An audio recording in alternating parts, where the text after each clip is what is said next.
This conference will now be recorded.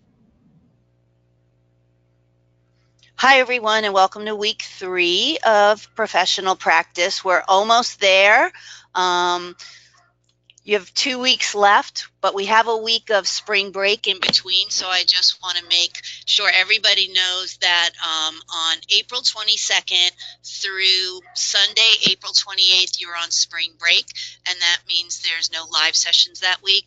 The work is all open that week if you want to get started on your week 4 work and just wrap it up. But the semester ends on May 5th. We give you guys deadlines of May 2nd, so if you want to go ahead and work on some assignments before May 2nd, that's fine too. If you need till May 5th, that's also great if you want to just let me know ahead of time. We just want to make sure that we have all the grades done by that Monday because they need to know who's going to be the advanced achiever, the salutatorian, and the valedictorian of each class. Okay? So, what I want you to do this week is think about ethics again, but in terms of more of your personal ethics. So, what I want to talk a little bit about is how you as a designer have your own set of ethics that you bring to every encounter with a client or a job that you take.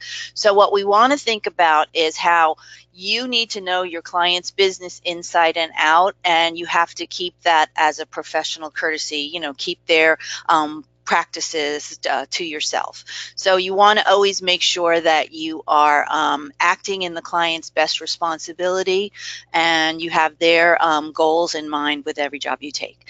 You also want to make sure that you're not working on two conflicting jobs at the same time. So like if you're working for Coke, you shouldn't be working for Pepsi. I know that was a big deal when I used to do traffic. My first job out of college, I was doing radio traffic and I had to schedule all the commercials and stuff, and I could never put Budweiser and Michelob in the same break. So it's the same thing. You don't want to be creating a conflict of interest by working on jobs with the same type of industry. You want to make sure that you're keeping all the knowledge of the production methods and what you're producing and what that business organization does in terms of the work that you're doing confidential. They're sharing their business practices with you, so they're expecting you to be part of the team and keeping that quiet to yourself. You also want to make sure that you're not violating your own ethical standards. What if a client asks you to do a job that you just don't feel right about? How strong do you feel that you can turn down a job? For example, we recently had something appear here at Full Sail. Somebody wanted the students to do this project on this idea, and when I did some research on it, I found out that the company behind this, who wanted the basically free work done, was someone who had been sued for polluting the environment. So I brought that to the program director's attention, and I said, I don't feel comfortable having my students work on something that, a company that has a history of being sued for polluting the environment. So that was my personal ethics that I brought to the project. I'm not going to work on something that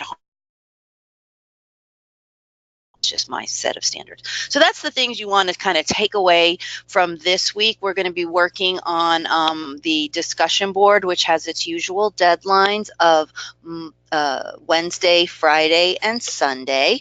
So let's take a look at that. Okay. This week we're working on kind of reflecting back on what we discovered during the writing of the research paper. The papers this week will be graded on Wednesday. I have to be out of the office all day tomorrow on a Monarch and Full Sail Monarch Initiative butterfly box build. So I'm helping out with Pure Motivation tomorrow, and we're building butterfly boxes so that we can help pollinators in the Winter Park area. Anyway, aside from that, what you're doing is you're looking back at your paper and you're going to look at the things that you may have uncovered that talk about the standard professional practice and business expectations for media designer as outlined in that AIGA publication, and then compare it to some issues that you uncovered in your research paper that could have been avoided by following these AIGA guidelines. So we looked at Snyder's article and we did a compare and contrast to some case studies. Now you've written about the AIGA Design, Business, and Ethics booklet. So, and you guys did a really great job discussing all the content from that book in week 2's discussion board, which I graded today. So you want to think about what 3 guidelines stood out to you as the most important that you will take with you, and do that comparison and contrast with what you discovered in your paper. Okay, so your initial post is Wednesday, your reply post is Friday, and your reflection post is on Sunday. Okay, that's all laid out here in the platform.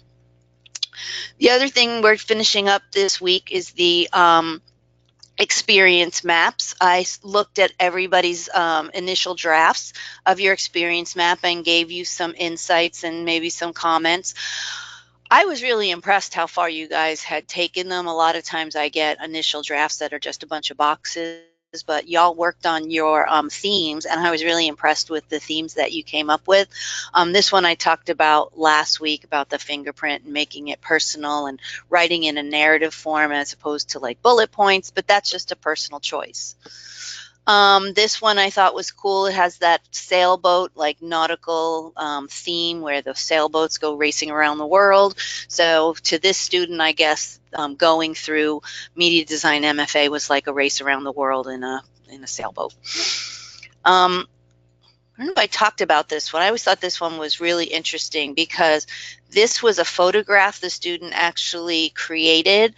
So he stacked up all these Starbucks cups. I don't know if he rinsed out all his cups throughout the year, or he just went to Starbucks and got a bunch of empty cups.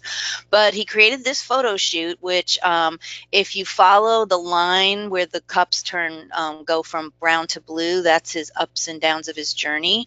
And the cups and the actual textbooks from the course from all the courses were used as his background, and he did a really good job of zeroing in on the thinking, feeling, and doing. So I think a lot of you nailed that. This is the emoji one. I think I mentioned that one a couple weeks ago. The traditional treasure map. And then this one is a different take on a map. When it comes up, there it is. She had just moved to Idaho while she was doing her map. So it has a very Idaho theme to it, with the moose and the mountains and the traversing the trails. So look your map over. I may have pointed out some typos that I may have found. I may have posed some questions about your theme. I may have just given some insight into it. You're supposed to be having fun with this, and I think you will be really impressed with what you have going on. So you've all reflected really well on it, and I just want to see those final maps because we keep them all, and Program Director Don Larson really likes to look at these. Okay, so remember, you're going to give feedback on Wednesday to everybody's maps that are up. You're going to do your reply post on Friday for that and get your final experience map is due Sunday, along with your discussion board this week, which has the Wednesday, Friday, and Sunday deadline. Okay, if you have any questions about anything I covered, let me know. Lynn, I see a question here. You want me to make you a presenter? That was a couple of minutes ago. Oh, I don't know how to do questions like that, but I do have a question. So the experience feedback due Wednesday, that's the feedback. I already did feedback for Maureen. All right. Oh, good. Then that's it. So that's it. But then what's the reply post? I think that let's see. Let me go back to the assignment. Because that's where I'm confused, is the reply post. Yeah, so that might just be for the hold on a second. Let me pull it up. That is what the discussion. I don't want that. I want the mastery. Okay. Task 1 we did. Task 2 we're doing. Oh, that reply post is for the discussion board. So I kind of mashed up all the assignments on that. Sorry, I was confused. Okay. No, so you're just doing with the experience map, you're finalizing it, you're giving each other feedback on Wednesday, so maybe one of your classmates might see something different than I did. So look at your classmates' feedback and see if there's anything that they contribute and you want to change it, that's fine. But then your final map is due on Sunday. Okay? Okay. Anything else? This is a short meeting today because you're the only one here. On that note, like I said, I replied. I did the reply to Marie. I posted the discussion board post for Wednesday. I got that done. That's good. And I can't remember what else I've tried to do, but I really have been trying to get caught up, you know. Good. I know. It's I always say when you get behind in this, especially in this accelerated program, it's like running up a hill of sand. So I practice what I preach, and I've had I don't know how, I'm in a class that had so much content, so many books and so many articles and so many projects that I felt like I was running up a hill of sand all semester. So I know what you guys go through, and I worked really hard on just trying to stay up to speed myself. So getting caught up it just frees up your mind, so you can finish out the degree program with your last couple of weeks just free and easy. And the week 4 discussion board is pretty simple, so I'll just make sure that it is open so that if you want to work over spring break and just get it done and get it over with, you can be done like a week early. Yeah, if there's reply posts. I want to get done as much as I possibly can done, for sure, because I'm still, you know, dealing with issues with my dad. So yeah. The other thing I was asking, I was curious about, is on the discussion posts, I've still been keeping everything in third person instead of making it the personal pronoun. So I'm hoping that's okay. Yeah, that's fine. I always say taking yourself out of the direct rationale makes it less based on opinion and more based on fact and research, and grounding it in that that area that will support the claims that you're making. So it's just a good habit to get into. But then if you're in like a one-on-one client meeting and you've presented all this rationale and then they ask questions, you would probably answer in first person. Well, I examined this, and as a result of the research I did on that, I went ahead and did this, you know. Okay. Yeah. Other than that, I mean, I don't have any other actual this week questions. It's just, you know, more of a more personal questions. Sure, no problem. This is your time, so anything I can do to help, and especially since you have this extra burden of, you know, with your dad and everything. So I want to make sure that your last couple of weeks are as stress-free as possible. So that's why I've been really flexible with deadlines with everybody, because it's the last couple weeks, and the last thing I want is everybody to be like, you know, running under the gun and stressing out and trying to get things done. Okay, because I currently don't know what my cumulative GPA is for the entire course. I have no clue on how to find that. But well, current grade, is there any way that I would totally fail if I turn in everything on time? Oh, absolutely not. There's no way you're going to fail this class. You're doing really well.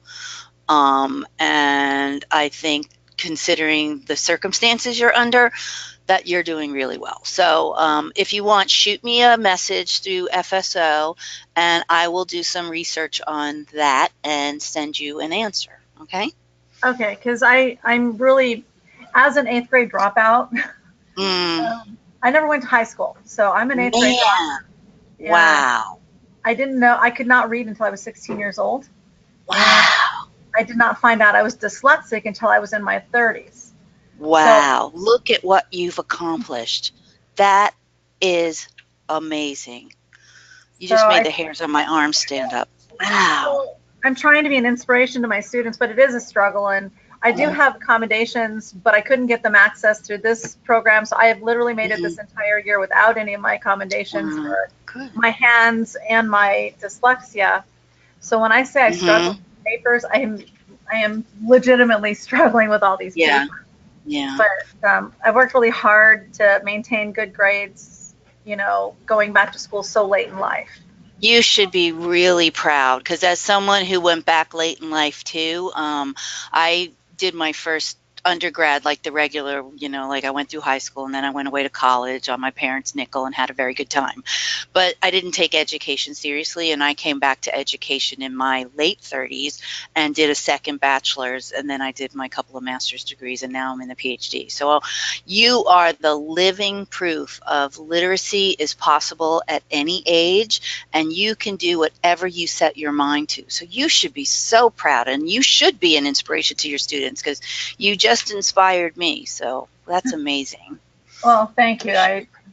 I felt like a loser a lot this whole year, because I look at my peers' work and their writing. I'm like, oh my God, I messed up on this in-text citation and the M citations, and I don't have as much work. And I mean, can I tell you something? I had to do these book lists for my candidacy exams, and I had to make sure the MLA on all the lists was right. So you guys are doing APA. My degree program, I do MLA. So because I teach APA, I haven't done MLA in a while, and I had to go through 90 works cited or references on my book lists to make sure every single thing was correct. I nearly lost my mind, because I can't remember it all. No one is expecting you over these last 12 months to be an APA expert. What we expect you to be is pay extra attention to detail and checking those things, which is what you did. You learned how to, I think the APA stuff really gives you guys the experience of paying attention to those really little details, like it's a comma after the year, then it's a P with a period and the page number, and then the in-text citation goes after the quotation mark and the period goes after the close bracket. So no one's expecting APA experts coming out of here. And if you are, please send me a message and give me some pointers on how to become one, because I've been teaching it for 9 years and I still have to look stuff up. But I'm fine with that. I'm absolutely fine with that. I'm not an expert, and for my first master's, I had to use Chicago style. I had to do that once, just on one project. Entertaining. Yeah. So I don't know why there's all these different styles, but there is, and that's what we have to deal with. But I cannot believe everything you've been through, and now you're 2 weeks away from graduating with your MFA in media design. That's really amazing. Well, thank you. Hopefully I can, use it to be able to, the reason I'm doing it is so I can teach out of California. Mm-hmm. Nobody will take my credentials from California. Oh, that's weird.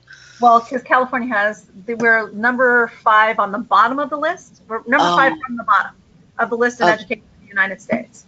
Oh, wow. Florida's not too much higher than that. I think we might even be number 3 or something. Our education system and the public education system is a little broken here in Florida as well. So you're finding that there's other places in the country that you can teach?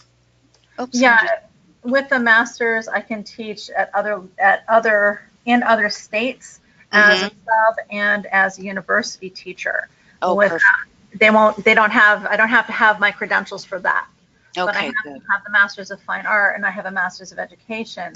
Perfect. So Marie just popped on. I just wanted to tell her, over the phone. Marie, I critiqued your thingy, your timeline map of the journey, and your experience map, and I totally empathize with you on the same overwhelmed, underperforming, stressed out. That is totally me too. I couldn't say that in the critique because it's not professional, but I'm right there with you. Like every month, up, down, up, down. Oh my God, I can pull my hair out and have to start over. That's what's so fun about looking at these maps, because I know it's never a straight line. I mean, I experience my own ups and downs. So to watch every student go through this exercise over the last couple of years as I'm teaching month 12, it's been really interesting to see like where it's always in that middle. There's something about you guys hitting a wall right in the middle, and then we hit you with usually it's After Effects. People kind of wig out on After Effects because it's a very complex program, and I will tell you, I've never touched it. So I am with you guys and having to learn new software. Gosh, good for you guys getting through that. But I understand the dips, the valleys, and the peaks, and when you're feeling good. So I'm hoping everybody feels good as they're walking out of month 12 and realizing that they accomplished everything that they accomplished. So good for you guys. Marie, any questions about anything I gave some experience map feedback to everybody, graded your discussion boards, and the papers will be graded on Wednesday.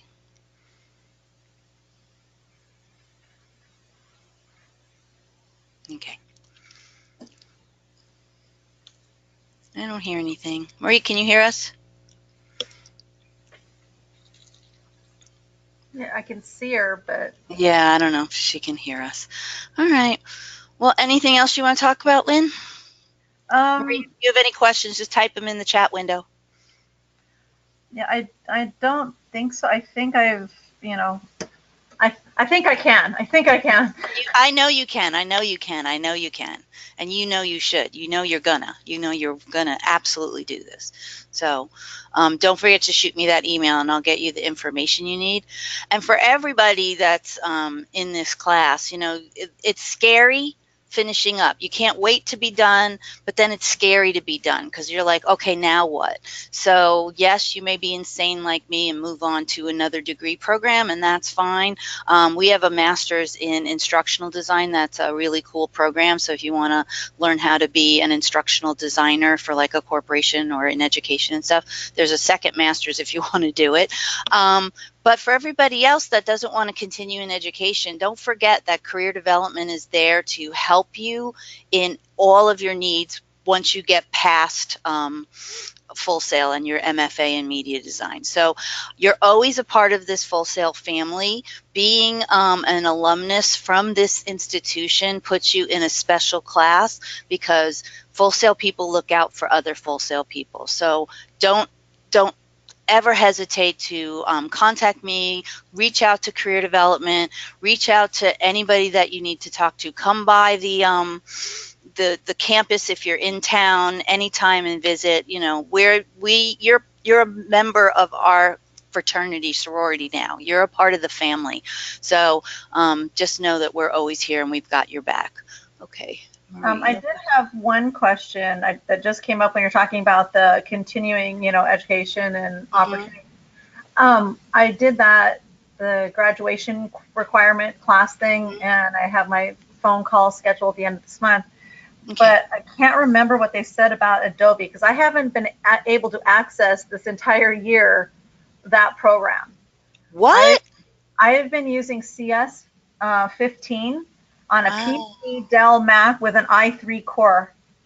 Oh, I'm surprised nobody's ever I saw that in your map, all the instances of the technical difficulties, and FSO support never was able to help. They'd say call Adobe, and Adobe would say you got to email this person, and you have to go through your institution. We can't do it here at Adobe. So I go back to the institution, talk to them, and says, oh no, you have to do it through Adobe. And at that point, I was like, you know what? I can't take this anymore. I have too much work to deal with and deal with that too. So no, I have never once been able to access the Adobe suite that I paid for or the MacBook. The MacBook, it'll turn on, but it won't access the internet. So I can't download any new programs or access the internet or do any work on it. So it's a paperweight. What did the Apple Store say about that? Did they help you? They said that I have to go through the institution. Okay. Because I don't have a legitimate account because it's an institution license. Okay, well, I know that usually with FSO support, they can screen share with you because I know they've done that with me when I've had issues with technology. They can't, but won't log onto the internet. Oh, right. Geez, that's a crazy problem. Well, I'm sorry you went through all of that. That's terrible. But I know with the Adobe, you get it for the 12 months that you are a student, and it ends as soon as you graduate. I don't know in your case because you never opened it. So I'm wondering if it hasn't been used, you still have a year on it or not. Do me a favor and add, when you email me, add that in there and I'll see if I can do some research on it for you. Okay. Thank you. Okay, and the lynda.com, from what I understand, is that you can continue, and I talk about this always in week 4, but you can continue to access lynda.com because you still have your Full Sail email account. The lynda.com seems to work, and there may come a day where they're like, okay, you're no longer a student, and then they catch up to you. But in the meantime, just if you feel like you want to learn a new program or get up to speed on a program new InDesign, so I need to do some work in InDesign myself. But access the lynda.com, and then you should be able to access the library and all that other stuff with your credentials. So keep that in mind, okay? But I will look at all your stuff tomorrow, and well, I won't be in the office tomorrow, so I'll get back to you as soon as I can when I get all the information and can talk to people in my department, okay? All right, thank you. All right. All right. All right, well, you got to go, so I'll let you take off. Marie says she doesn't have any questions. And yes, everybody freaks out, Marie, because it can get really hard when you're doing a degree program as fast as you're doing it. So you guys, like I said, you should all be proud because you've made it through this incredible marathon, and you're about to get the medal at the end of the journey. So good for you guys. All right, let me turn this off.